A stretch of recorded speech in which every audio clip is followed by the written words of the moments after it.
Assalamualaikum warahmatullahi wabarakatuh. Perkenalkan, nama saya Nurfaik Asri dari Prodi KPI UK1 ingin mempresentasikan tugas saya, yakni menganalisis salah satu study club yang ada di STAIN Majene, yang dimana tugas ini bertujuan untuk memenuhi tugas ujian akhir semester saya yang diampu oleh dosen kami, Ustaz Aswad Eskom IM-SOS, dalam mata kuliah Komunikasi Kelompok dan Organisasi.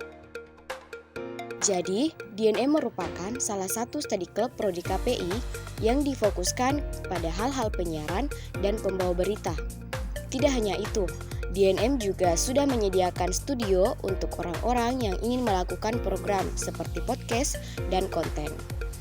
Di sini, saya akan memberikan penjelasan terkait struktur organisasi DNM. Apakah struktur organisasinya sudah sesuai atau tidak? Pembentukan struktur dalam study club DNM menurut saya sudah sesuai dengan tanggung jawab masing-masing. Karena sebelum melakukan penempatan program, leader DNM terlebih dahulu melakukan penyaringan atau memfilterisasi anggota sesuai dengan skill dan kemampuan yang diminati oleh para anggota.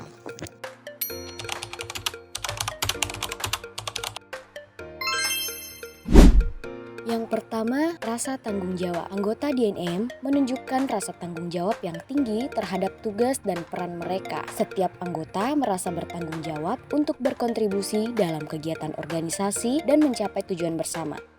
Lalu bagaimana dampaknya? Rasa tanggung jawab yang tinggi meningkatkan kepercayaan antar anggota, kemudian dapat mengarah pada peningkatan kolaborasi karena setiap anggota yakin bahwa rekan mereka akan menjalankan tugas mereka dengan baik. Yang kedua ada standar atau harapan tentang kualitas pekerjaan. Menetapkan standar tinggi untuk kualitas pekerjaan yang diharapkan dari setiap anggota. Terdapat panduan yang jelas mengenai bagaimana tugas harus diselesaikan dan hasil yang diharapkan. Namun, ada juga yang menjadi kendala di setiap pembuatan program. Kurangnya fasilitas kami dimulai dari alat dan sebagainya.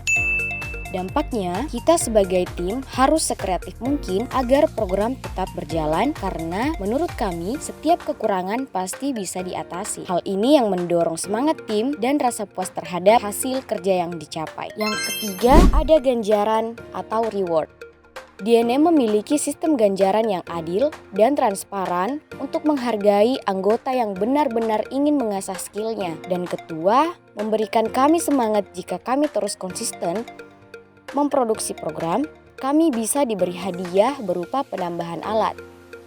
Dampaknya, dengan sistem ganjaran ini dapat memotivasi anggota untuk bekerja lebih keras dan lebih fokus ke skill masing-masing.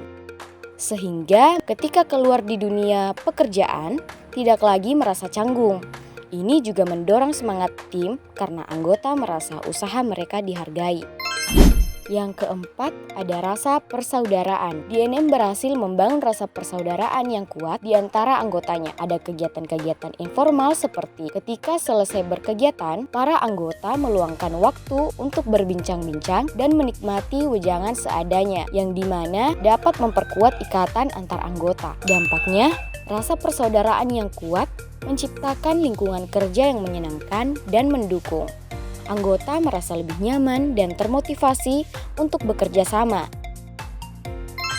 Yang terakhir ada semangat tim. DNM memiliki semangat tim yang tinggi, di mana anggota saling mendukung dan bekerja sama untuk mencapai tujuan bersama. Proyek dan kegiatan dirancang sedemikian rupa sehingga memerlukan kolaborasi dari semua anggota. Dampaknya, semangat tim yang tinggi memastikan bahwa setiap anggota merasa menjadi bagian dari tim dan berkontribusi aktif. Ini meningkatkan produktivitas karena pekerjaan dibagi secara efektif dan diselesaikan lebih cepat melalui kerjasama.